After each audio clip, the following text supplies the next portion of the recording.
जब हमरा हालो जनकपुर अपना बाबा के घरे अपना बाबा के घरे हो।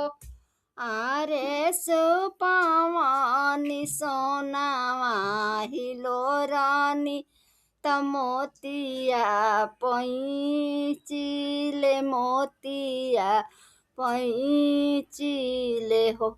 जब हम आइलो अवधपुर अपन ससुर घरे अपन ससुर घरे हो।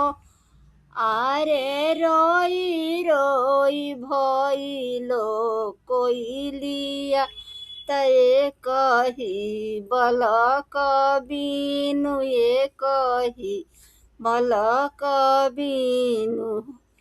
दुआरा से अइले राजा रामचंद्र सीता से अरज करे सीता से मिनती करे हो।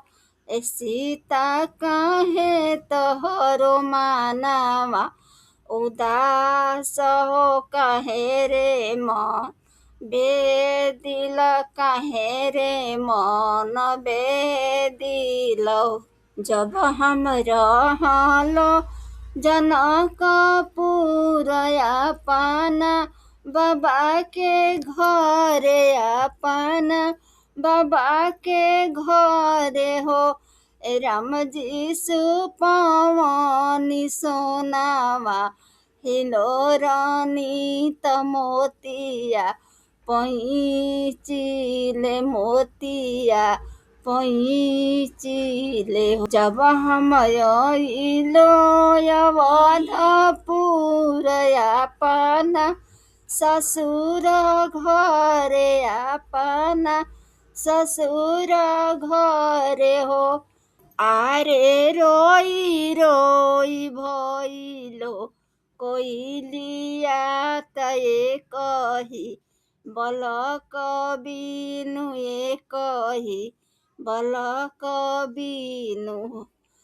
चुप रहे सीता चुप रह जानी रो मरहु हो। ए सीता ब्रह्मा जी के लिखल करामावा हो जवन विधि राखसु जवन विधि राखसु के हउए उनकर कलम कथी के दुआइती हउए हो। राम जी कथी मुँह लिखेले करामावा हो कवन विधि राखेले कवन विधि राखेले हो। सोनाही के हउए उनकर कलम रूपे के दुआइती हउए रूपे के दुआइती हउए हो।